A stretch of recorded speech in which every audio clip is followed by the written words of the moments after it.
2,400 years ago, on the shores of Mediterranean, a man looked towards the vastness of universe. He thought about life, its meanings and purposes. He embarked himself on a journey of inquiring the real meanings of everything. His perception of life changed the perception of humanity forever. For him, the materialistic pursuit of wealth and power had no value. He found a priceless treasure in wisdom and became immortal forever. Who was he? He was the first Greek philosopher and named as Socrates. Born in 469 BCE in Athens, Greece, Socrates became the world's most popular philosopher ever witnessed in history. Let us see what oracle of his time said about him. Oracles. In Greek civilization, there were some ladies known for their prophecies and future predictions. They were famously known as oracles. Nobles and commoners alike used to visit them for knowing their future and ask them for advices. The words of oracles had significant worth at that time. Among those, the most famous one was the Oracle of Delphi. She was respected in Greece for her profound wisdom, astonishing intellect, and magical prophecies. The Oracle of Delphi said that the wisest man in Athens is Socrates. Her words spread like fire among the intelligentsia of Athens. When Socrates listened to these words, he refused to admit that. But he became curious to know that who was the wisest among great sophists, scholars, philosophers, speakers, writers, politicians, and all intellectuals of Athens.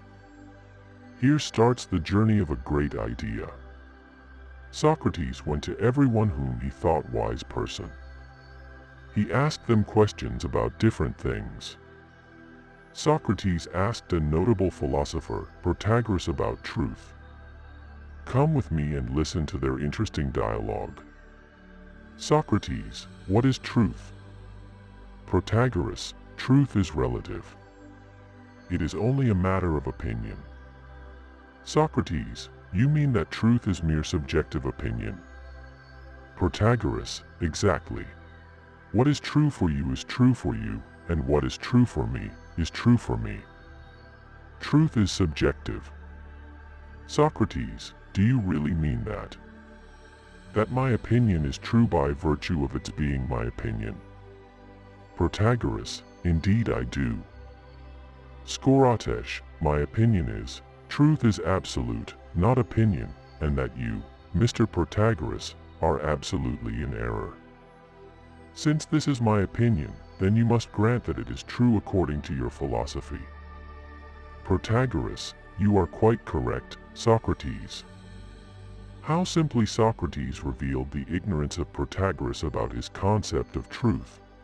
Even after engaging himself in multiple dialogues with many notable personalities, Socrates couldn't find satisfactory answers to his questions. Instead, they behaved in such a manner that they were the wisest of all. Socrates observed the rigidness and ignorance of their minds. Even settled definitions couldn't satisfy him. He questioned everything. Socrates became famous for his method of inquiry, Socratic method. Most of the philosophers in his time preferred to give long sermons to people for imparting knowledge. Sophists were known for their speaking skills and their attractive way of telling old anecdotes to people. But Socrates didn't show any interest in such a way of communication in which only speakers speak and listeners listen. Ignoring the traditional and conventional way of imparting knowledge, Socrates loved to start his conversation with a question. His purpose of asking questions was to ignite the real understanding of the topic among students. Through questions, Socrates persuaded them to build their own opinion and analysis instead of giving them direct answers. Socrates was a man of questions, not of answers. His passion for questioning baffled many and irritated some. He asked simplest questions like, what is truth? What is beauty? What is honesty? What is love? His wisdom made him popular throughout the Mediterranean, especially among youth. Young people traveled long miles to cherish his company and learn from him. Meanwhile, in 399 BCE, Athens was struggling because of its growing weaknesses. The political, economic, and security conditions of Athens were dwindling. And the growing popularity of Socrates among youth infuriated some nobles of Athens. As a result, Socrates was charged with defying Greek gods and corrupting youth. A trial began. A trial that will be remembered for eternity. The most notable and famous student of Socrates, Plato, whose writings introduced Socrates to the world, wrote Apology on the trial of Socrates. The most famous arguments given by Socrates in that trial were: Socrates, what if the laws and traditions are wrong? Should we not question them and seek the truth? Should we not be honest with ourselves and others, even if it means going against the norms of society? Anytus, no, we should not. We should respect the laws and traditions, even if they are wrong. Socrates, then you are not an honest man, Anytus. You are a slave to convention and tradition, and you are willing to sacrifice the truth for the sake of your own comfort and security.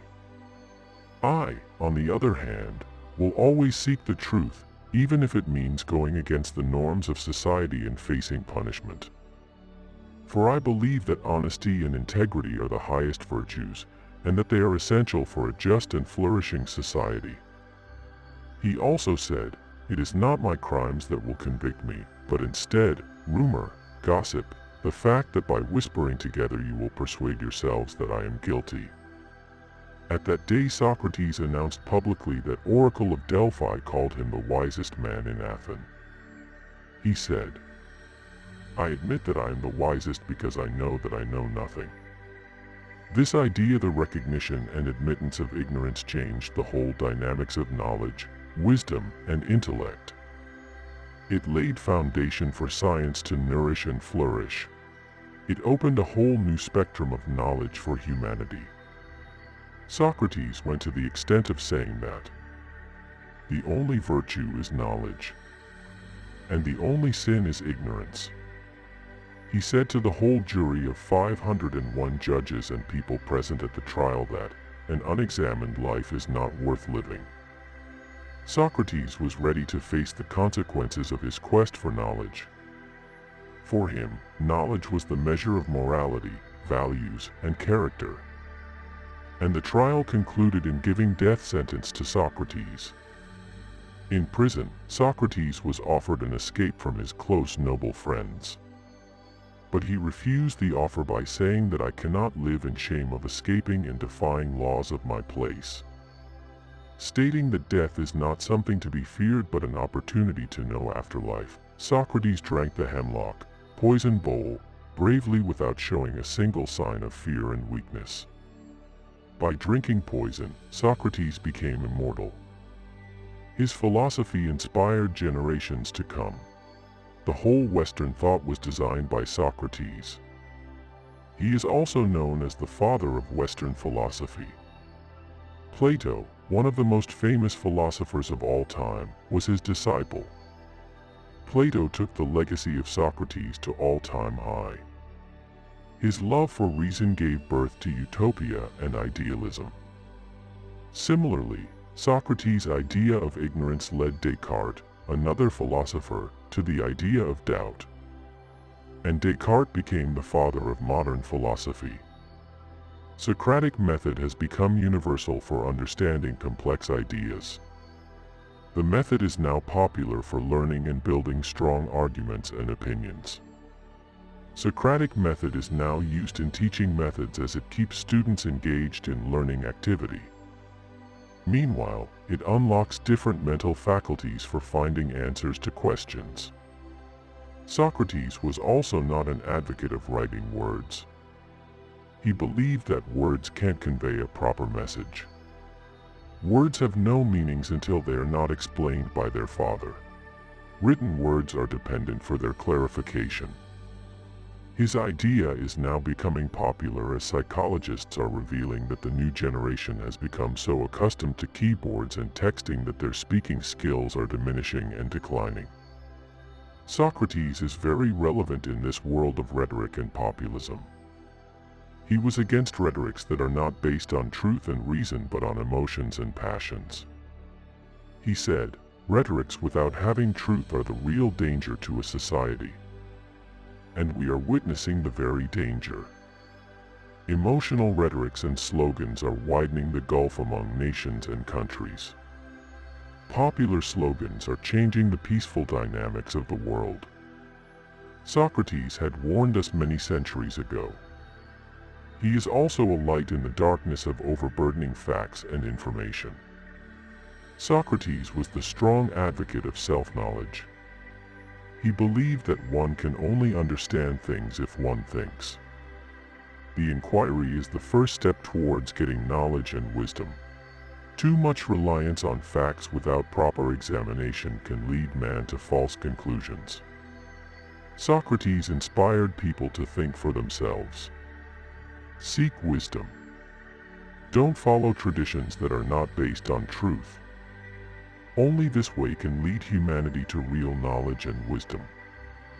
He sacrificed his life for wisdom and principles. As Cicero said, Socrates brought philosophy down from the skies. A last message Socrates gave to humanity was love. Once he said, "Out of all my ignorance, love is the one thing I understand."